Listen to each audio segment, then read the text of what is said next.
एक भीख मांगने वाला जिसने सैकड़ों जिंदगियां बदल दी। एक अनसुनी सच्ची कहानी। सोचिए, हर रोज आप अपने ऑफिस या दुकान जाते समय एक भिखारी को देखते हैं। मैले कुचले कपड़े, जंग लगा कटोरा, बिखरे बाल और झुकी हुई नजरें।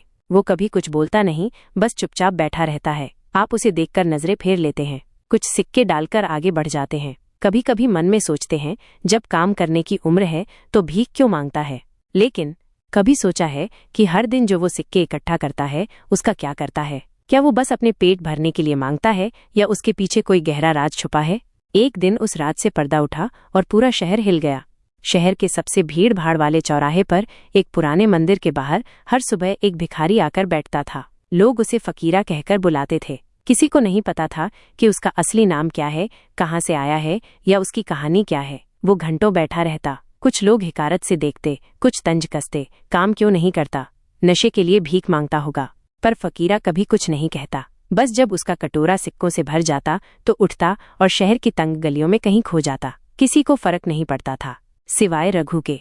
12 साल का एक गरीब बच्चा जो खुद स्कूल नहीं जा पाता था। दिन भर कचरा बीनता और 2 वक्त की रोटी का जुगाड़ करता। उसे फकीरा की खामोशी और हरकतें कुछ अजीब लगीं। एक दिन रघु ने चुपचाप उसका पीछा किया। फकीरा एक जर्जर पुराने मकान में दाखिल हुआ। रघु ने खिड़की से झांका और जो देखा वो उसकी सोच से परे था। अंदर 60-70 बच्चे पढ़ाई कर रहे थे। उनके कपड़े फटे थे, मगर चेहरों पर मुस्कान थी। लकड़ी की टेबल कुर्सियां, पुरानी किताबें और एक बूढ़ी औरत बच्चों को पढ़ा रही थी। फकीरा ने अपने कपड़े के अंदर से सारे सिक्के निकाले और उस औरत को दे दिए। बूढ़ी औरत ने मुस्कुराकर कहा, भगवान तुम्हारा भला करे फकीरा, तेरी वजह से ये बच्चे पढ़ पा रहे हैं। फकीरा बोला, बस इन्हें पढ़ाते रहो अम्मा, यही मेरे लिए सबसे बड़ा आशीर्वाद है।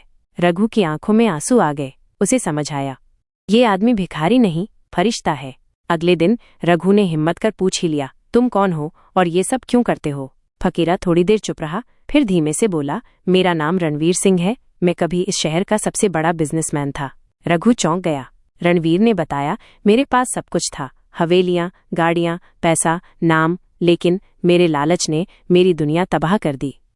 कई साल पहले रणवीर ने एक अनाथालय की जमीन जबरदस्ती हथिया ली और वहां फैक्ट्री बनवाई। लेकिन उसी रात फैक्ट्री में आग लग गई और दर्जनों अनाथ बच्चे जिंदा जल गए। रणवीर ने खूब पैसा कमाया, पर उसकी आत्मा अंदर से जलने लगी।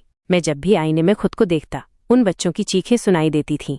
एक दिन मैंने सब कुछ छोड़ दिया, अपनी सारी दौलत दान कर दी और ठान लिया, अब जो जिंदगी बची है वो उन बच्चों के लिए जीऊंगा जिनके पास कोई नहीं है। अब रणवीर फकीरा बन चुका था। वो रोज भीख मांगता और उसी पैसों से अनाथ बच्चों का स्कूल चलाता। कोई उसे पहचान नहीं पाया, क्योंकि वो पहचान चाहता ही नहीं था। लेकिन एक दिन शहर में भयंकर बाढ़ आई। स्कूल में पानी भर गया, बच्चे फंस गए। रणवीर ने जान की परवाह किए बिना एक एक बच्चे को बाहर निकाला, लेकिन खुद तेज बहाव में बह गया। जब लोग अस्पताल पहुंचे तो अखबारों की हेडलाइन थी, करोड़पति से भिखारी बना रणवीर सिंह, जिसने सैकड़ों अनाथ बच्चों को शिक्षा दी। लोगों की आंखें भर आईं। जिसे वो तुच्छ समझते थे वो असल में सबसे बड़ा दानवीर था। रणवीर की हालत नाजुक थी। मरने से पहले उसने बस एक बात कही, मेरे मरने के बाद इस स्कूल को बंद मत करना, मेरी पहचान को जिंदा रखना।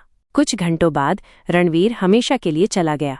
रघु ने उसकी आखिरी बात दिल पर ले ली। अब वो खुद पढ़ाई करता है और बाकी बच्चों को भी पढ़ाता है। वो स्कूल जो कभी खंडहर था अब रणवीर फाउंडेशन के नाम से जाना जाता है, जहां आज हजारों अनाथ बच्चे पढ़ रहे हैं।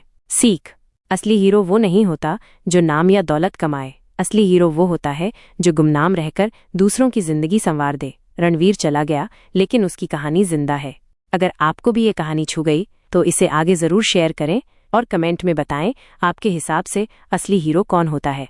अगर आपको ये वीडियो अच्छी लगी हो तो इस वीडियो को दिल से लाइक कीजिए और चैनल को सब्सक्राइब करना न भूलें। धन्यवाद।